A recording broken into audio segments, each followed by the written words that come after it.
आज हम इस विशेष चर्चा में भाग लेने के लिए खड़े हुए हैं और ये चर्चा इसलिए हो रही है क्योंकि हाल में ही जो युद्ध हुआ वो एक सूचना का युद्ध था। एक प्रकार से हम पड़ोसी देश और दुनिया भर को सच्चाई की सूचना देना चाहते थे और कुछ ऐसे ताकत थे, ऐसी शक्तियां थी जो भ्रम का सूचना सारे देश में, सारे दुनिया में फैला रहे थे।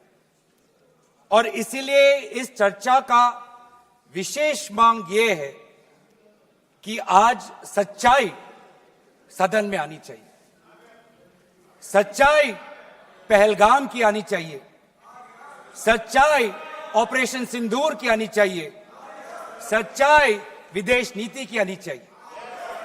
और यही आज हमने सूचना का जो युद्ध की जो बात हम कर रहे हैं वो आज हमने आदरणीय राजनाथ सिंह के भाषण में सुना।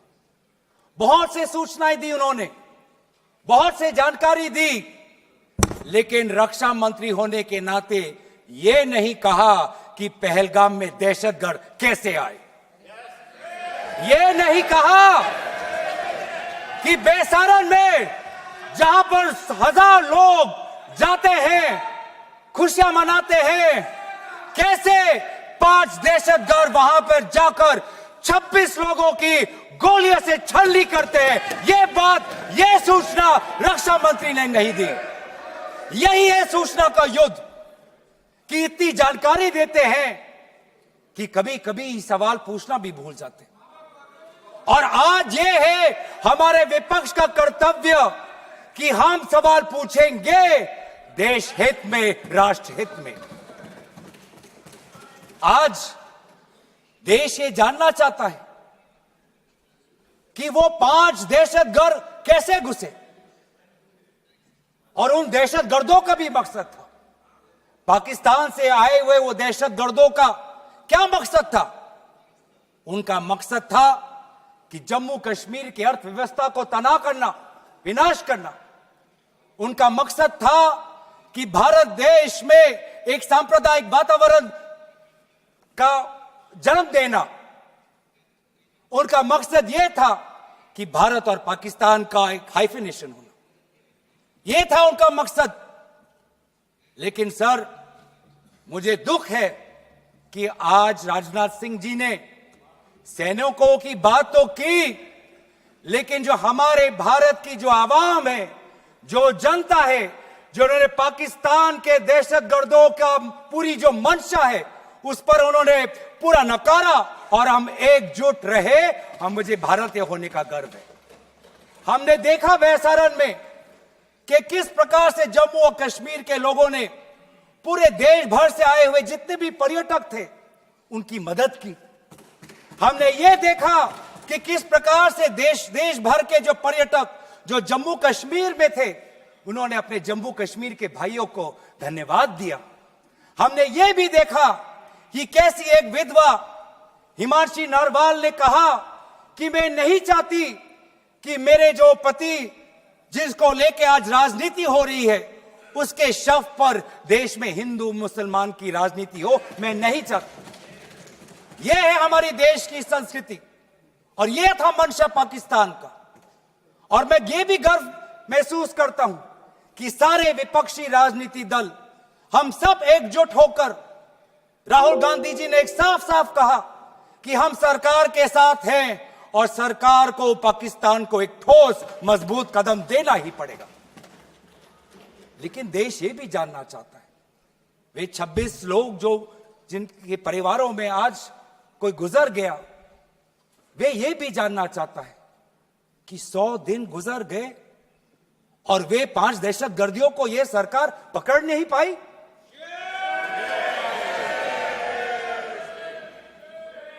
देश के वो लोग ये भी जानना चाहते हैं कि ये जो 5 दहशतगर्दे थे, दहशतगर्दी जो आए टेररिस्ट, निश्चय इनको किसी ने पनाह दी, निश्चय इनको किसी ने जानकारी दी, निश्चय ये पूरा जो 1 घंटा का जो उन्होंने गोला बारूदी की, उसके बाद ये फरार हो गए।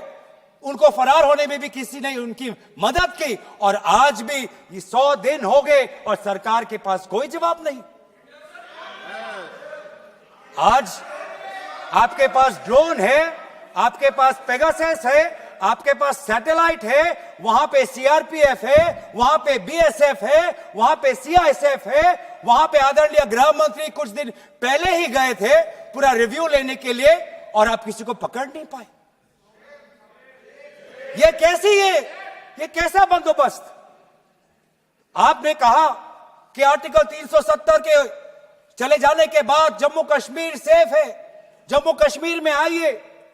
लोग आए, लोगों ने अपने आप को सुरक्षित महसूस किया, लेकिन बेसारन में देखा कि कितने वो निहत्थे थे, कितने वो असहाय थे, कि लगभग 1 घंटा लगा एक एम्बुलेंस उनके पास पहुंचने के लिए।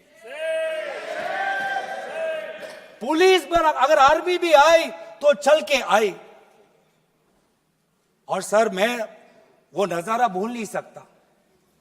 एक मां और एक बेटी चल के नीचे आ रही थी। एक भारत के सिपाही को देखा और सिपाही को देखकर वो रो पड़े, खुशी से नहीं, डर से, क्योंकि उनको लगा कि वे दहशतगर्द जिन्होंने सिपाहियों का यूनिफॉर्म पहनकर वहां पर लोगों को मारा, आज वही दहशतगर्द आज पहाड़ के नीचे उनका इंतजार कर। उस भारत के सिपाही को कहना पड़ा कि मैं भारतीय हूं, तुम डरो मत, मैं भारतीय हूं, तुम सेफ हो, सुरक्षित हो। ऐसा दहशत उन्होंने महसूस किया। इस दहशत के ऊपर, इस डर के ऊपर आदरणीय राजनाथ सिंह एक शब्द तो कहते, आप एक शब्द तो कहते। ये आपकी भी जिम्मेवारी है राजनाथ जी, ये आपकी भी जिम्मेवारी है, रक्षा मंत्रालय का भी जिम्मेवारी है। बार बार हम ये देख रहे हैं सर कि आदरणीय गृह मंत्री जाते हैं, कहते हैं कि बहुत अच्छा बंदोबस्त हो गया है, टेररिज्म के हमने उनकी रीढ़ की हड्डी तोड़ दी। तब भी उरी होता है, तब भी बालाकोट, तब भी पुलवामा होता है, तब भी पहलगाम होता है। अंत में जाके जिम्मेवारी कौन लेता है? जम्मू कश्मीर के लेफ्टिनेंट गवर्नर नहीं। अगर जिम्मेवारी किसको लेनी पड़ेगी तो आदरणीय गृह मंत्री आपको लेनी पड़ेगी, नैतिक जिम्मेवारी आपको लेनी पड़ेगी। आप लेफ्टिनेंट गवर्नर के पीछे नहीं छुप सकते, आप लेफ्टिनेंट गवर्नर के पीछे ये केंद्र सरकार नहीं छुप सकती, क्योंकि गृह मंत्री खुद वहां पे थे कुछ ही हफ्ते पहले, खुद उन्होंने सिक्योरिटी का रिव्यू लिया कि आपके पास जानकारी नहीं थी। और सर, ये सरकार इतनी कमजोर, ये सरकार इतनी बुज़दिल कि आज उन्होंने इस सर में, क्योंकि उन्होंने अगर इसका किसी का दोष दिया तो टूर ऑपरेटर्स को दोष दिया कि टूर ऑपरेटर्स बिना अनुमति के द्वारा, बिना लाइसेंसेस के द्वारा लोगों को बेसहारा ले जा रहे, हमें तो पता ही नहीं था।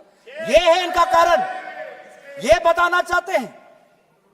तो सर, यही तो दुख की बात है कि कहीं ना कहीं एक सरकार में एक अहंकार आ चुका है।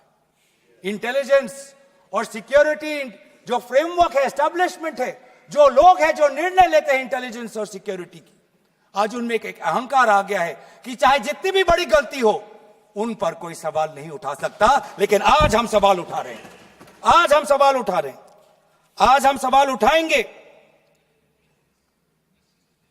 प्रधानमंत्री मोदी जी, आपको, आप सऊदी अरब में थे, आप जब वापस आते आपका पहला नैतिक कर्तव्य होता कि पहलगाम आप जाते, लेकिन आप पहलगाम नहीं गए, एक सरकारी कार्यवाही के लिए आप बिहार गए और चुनावी भाषण दिया।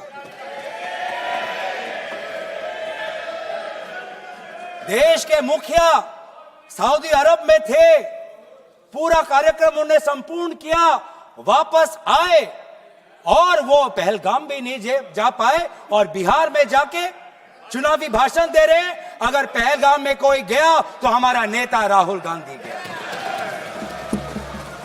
अगर पहलगाम में जो लोगों की मृत्यु हुई उनके लिए अगर शहादत की मांग कोई कर रहा है तो हमारा दल का नेता राहुल गांधी कर रहा है।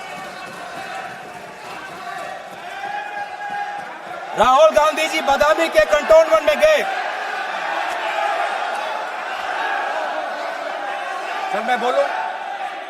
Sir house in order. Sir house in order में लाइए। Sir house is not in order. सदन व्यवस्थित नहीं है। पे बोले हैं, गलत सूचनाएं नहीं दे सदन में, गलत सूचनाएं नहीं मत दे। हम बोले इसके ऑर्डर में लाइए सर। कोई सदन में गलत तथ्य नहीं रख सकते आप। सर मैं बोलूं सर कैमरा आएगा मेरे पे। धन्यवाद। आदरणीय अध्यक्ष महोदय, आदरणीय अध्यक्ष महोदय, अब बात आती है ऑपरेशन सिंदूर की। आज मैं राजनाथ सिंह जी का भाषण सुन रहा था। मुझे पता नहीं चल रहा था कि राजनाथ सिंह जी जो भाषण दे रहे थे वो किस समय का उजागर कर रहे थे। वो किस समय का उजागर कर रहे थे। वो किस समय का उजागर कर रहे थे। क्या वो 2016 के बाद क्या उन्होंने ये नहीं कहा कि हम घुस के मारेंगे और पाकिस्तान को आज वो उनका जो भी टेररिस्ट इंफ्रास्ट्रक्चर है उसको खत्म कर देंगे।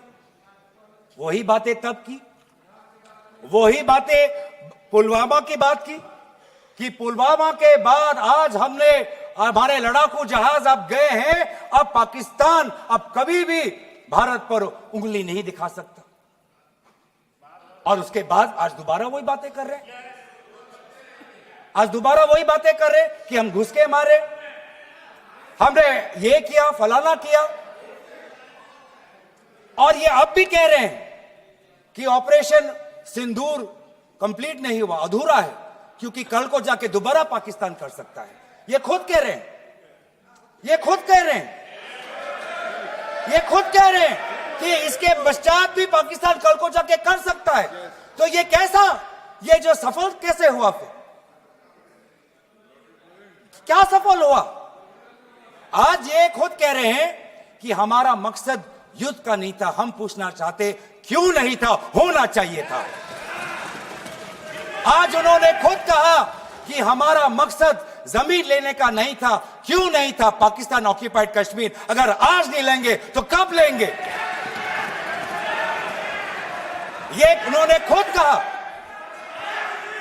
इन्होंने खुद कहा कि हमारा मकसद था टेररिस्ट के इंफ्रास्ट्रक्चर पर आक्रमण करना। तो क्या हमने उरी के समय नहीं किया? क्या हमने पुलवामा के समय नहीं किया? लेकिन उसके पश्चात भी पाकिस्तान का इतना साहस कि आज उन्होंने पहलगाम में जो पिछले 20 वर्षों में हमारे भारतीय नागरिकों पर सबसे दर्दनाक अगर हमला हुआ है तो आपके समय पे हुआ है। आपके समय में उरी हुआ, आपके समय में पुलवामा हुआ और आपके समय में आज पहलगाम हो रहा है। गलतियां हुई वो महत्वपूर्ण है, संख्या महत्वपूर्ण नहीं। सर 35 ही राफेल है देश में, 35 ही राफेल है। अगर उनमें से कुछ गिरे भी तो देखिए सर, मुझे तो लगता है कि बहुत बड़ी क्षति हुई। 35 राफेल अगर कुछ उनमें से भी अगर कुछ गिरे तो मुझे लगता है कि जरूरी है, क्योंकि आपको लगता है कि 35 राफेल काफी है, तो अगर कुछ गिरे तो वो भी जरूरी है। और उन्होंने उसके बाद ये कहा कि ये बात अच्छी है कि हमने अपनी गलतियां को समझा, उसको सुधरा और 2 दिन बाद हमने अपने जेट को उड़ाए, उसको सुधरा और 2 दिन बाद हमने अपने जेट को उड़ाए और दूर से हमने आक्रमण किया। सर ये मैं थोड़ी जानकारी चाहूंगा। हमारे पास जो हमें संदेश मिलता है कि दुनिया के सबसे बढ़िया और बेहतरीन लड़ाकू जहाज हमारे पास है, सबसे बेहतरीन पायलट हमारे पास है, तो सीडीएस को ऐसा क्या कहना पड़ा, ऐसा क्या परिस्थितियां हैं कि हमारे पायलट हमारे लड़ाकू जहाज क्लोज रेंज में नहीं जा सकते, उनको दूर से ही फायर करना पड़ता? ये क्या है? ये क्या पाबंदी है? ऐसी ये क्या पाबंदी है कि सीडीएस को ये कह रहे हैं कि हमारे लड़ाकू जहाज ने पहले दिन गलतियां की, गलतियां हमने सुधारी और दूर से हमने आक्रमण किया। क्या हम पास से नहीं कर सकते? यह जानकारी हमें दे। हम यह जानना चाहते हैं कि lieutenant general Rahul R Singh ने सदन के अंदर नहीं, सांसदों को नहीं, राजनीतिक दलों के फ्लोर लीडर्स को नहीं, फिक्की में जाके कहा। क्या कहा उसका भी मैं हिंदी में अनुवाद करता हूं कि पाकिस्तान तो सिर्फ फ्रंट पे था और पाकिस्तान के पीछे चाइना उनके पूरी तरीके से समर्थन कर रहा है। ऐसी कोई आश्चर्य की बात नहीं होनी चाहिए, क्योंकि पिछले 5 वर्षों में लगभग 80% मिलिट्री हार्डवेयर पाकिस्तान को सिर्फ पूरा चाइना से मिल रहा है। तो सर, मैं आज पूछना चाहूंगा आदरणीय राजनाथ सिंह जी से, जो सरकार चीन को लाल आंख दिखाने की बात करती है, एक बार भी आपने चीन का उजागर अपने भाषण में क्यों नहीं किया? आर्मी कर रही है, आर्मी के कह रही है, आर्मी कहती है कि आज कि सिर्फ चीन और पाकिस्तान का ये 2 फ्रंट नहीं, अब 3 फ्रंट का भी हो सकता है, कन्वर्जेंस हो सकता है चीन, पाकिस्तान और बांग्लादेश को लेकर। लेकिन मैं सरकार को याद दिलाना चाहूंगा कि ये जो 2 फ्रंट की जो बात थी, इस बात की शुरुआत किसने की थी? इस बात की चेतावनी किसने दी थी? इस बात की चेतावनी इसी सदन में हमारे दल के नेता राहुल गांधी जी ने दी थी। और यही हम जानना चाहते हैं, यही हम जानना चाहते हैं कि आज जो युद्ध हुआ, इसमें पाकिस्तान को चीन से कितना समर्थन मिल रहा है। हम सेना से नहीं, आज हम आदरणीय राजनाथ सिंह जी से और प्रधानमंत्री मोदी जी से जानना चाहते हैं।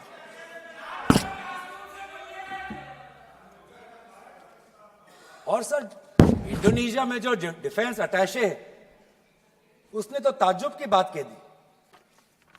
उसने क्या कहा सर?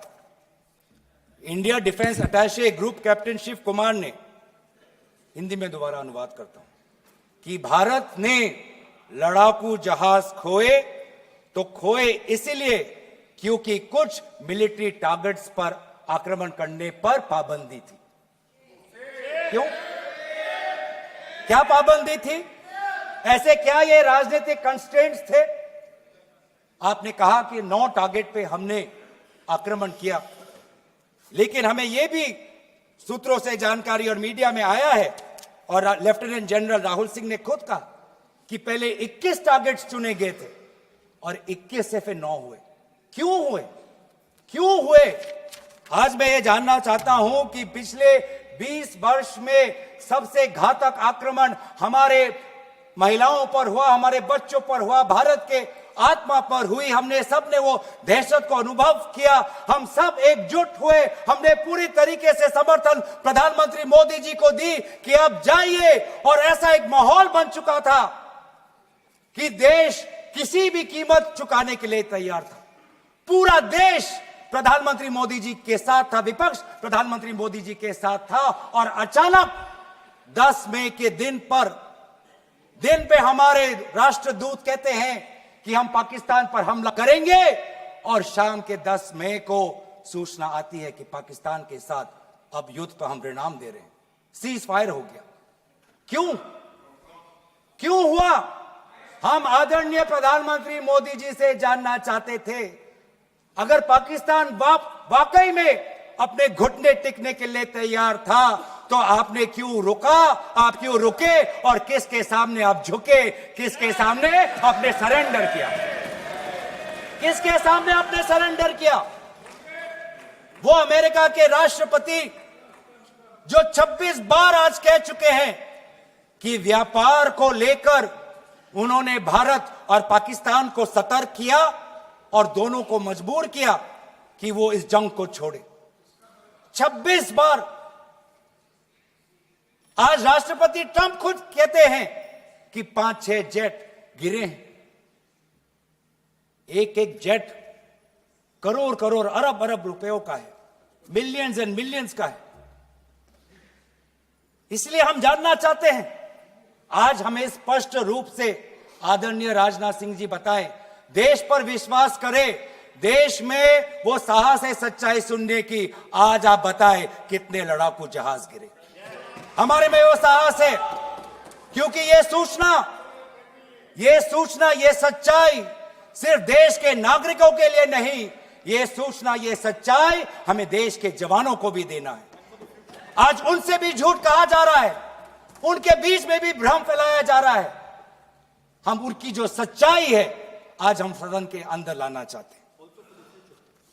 और सर, बात में आती है विदेश नीति की। किस मुंह से हम कहें कि विदेश नीति आज सफल हुआ है? किस मुंह से कहें? ये आदरणीय राजनाथ सिंह जी, शंगीला में जो डायलॉग हुआ, उस डायलॉग में जो ड्राफ्ट जो आया, जिसको भारत सरकार ने नकारा, वो ड्राफ्ट बनाने में हमारे ही कुछ सहयोगी देश थे, जिनका नाम मैं नहीं लेना चाहूंगा। लेकिन ऐसे देश जिसको हम परंपरागत दोस्त हम मानते हैं, ट्रेडिशनल एलाइज मानते हैं, आज उन्होंने भी इंडिया और पाकिस्तान को हाइफिनेट कर दिया। और आप ये शब्दों के खेल से आप खुश हो कि ब्राजील के डॉक्यूमेंट में पाकिस्तान, ये जम्मू कश्मीर का पाकिस्तान का भी नहीं, ब्राजील के डॉक्यूमेंट में सिर्फ जम्मू कश्मीर में जो दहशतगर्दी हुई उसी की निंदा हुई, पाकिस्तान की निंदा नहीं हुई। पर आप उससे खुश हो? अगर आप उससे खुश हो तो मैं जानना चाहूंगा, जो $1 बिलियन का आर्थिक सहायता IMF ने दिया पाकिस्तान को, उस पर आपको क्या कहना है? हम जानना चाहेंगे, जो ADB एशियन डेवलपमेंट बैंक से 800 मिलियन का आर्थिक सहायता जो मिलेगा पाकिस्तान को, आज भारत उस पर क्या रवैया है? वर्ल्ड बैंक का जो $40 मिलियन आ रहा है, और ये पैसा किसको जाएगा सर? पाकिस्तान की नेतृत्व उनकी जनता या उनकी चुनी हुई सरकार नहीं, पाकिस्तान की सरकार का जो रिमोट कंट्रोल है वो पाकिस्तान की सेना के पास है। तो ये सारा पैसा वहीं जाएगा जहां पर हमने मिसाइल गिराई। तो क्या इतना भी हम नहीं कर पाए? क्या इतना भी ताकत नहीं? क्या इतना भी विश्व गुरु में लोगों का विश्वास नहीं, देश अंतर्राष्ट्रीय नेताओं का विश्वास नहीं कि IMF का एड ना जाए पाकिस्तान के पास, वर्ल्ड बैंक का एड ना जाए पाकिस्तान के पास, ADB का एड ना जाए पाकिस्तान के पास? आप में इतना भी ताकत नहीं कि एक देश ने पाकिस्तान को टेरर स्टेट का दर्जा नहीं दिया। एक देश ने आज FATF financial action task force में, जिससे बहुत नियंत्रण पाकिस्तान पे पड़ती थी, आज उससे वो 2022 में निकल आई ग्रे लिस्ट। क्या वो डालेंगे? तो इसीलिए आज हम ये मांग करते हैं कि सरकार, अब डरिए मत, सच्चाई से डरिए मत। उस दिन भी देश सरकार के साथ दहशतगर्दी के खिलाफ खड़ा था, विपक्षी दल सरकार के साथ खड़े हैं, और आज भी दहशतगर्दी के खिलाफ सच्चाई के पक्ष में देश और विपक्ष आज सरकार के साथ। आप हमें अपना दुश्मन ना समझे, हम सरकार के दुश्मन नहीं हैं, हम अपने देश के पक्ष में बोल रहे हैं, जवानों के पक्ष में बोल रहे हैं। पर आप हमें कृपया सच्चाई देने का हमें वो सम्मान दीजिए। सच्चाई सुनने का अधिकार हमारा है, और जितने बार आप झूठ और भ्रम फैलाएंगे, हम उतनी बार आपको पूछते जाएंगे कि आपने क्या किया। और इसीलिए आज मैं खड़ा हूं। अपेक्षा बहुत की थी कि पहलगाम का उजागर होगा, आदरणीय गृह मंत्री नैतिक जिम्मेवारी लेंगे, राष्ट्रीय सुरक्षा सलाहकार नैतिक जिम्मेवारी लेंगे, और प्रधानमंत्री मोदी जी कहेंगे क्यों उन्होंने ऑपरेशन सिंदूर, जो अंतिम अंजाम था, हमें तो मीडिया में सुनते हुए ऐसा लगा कि हम कराची में उठेंगे। मीडिया में हमारे भारत की मीडिया जो जिनको सूचना आपसे ही मिलती है, उनका सुनने में लगा कि आज तो हम फतह का पैर डगमगा गए, और जो अंतिम परिणाम था उससे पीछे हम हट गए। हमें पीछे नहीं हटना, हमें आगे बढ़ना है सच्चाई के साथ, लोकतंत्र के पक्ष में। इन्हीं बातों के साथ मैं अपना पक्ष समाप्त करता हूं। धन्यवाद। जय हिंद।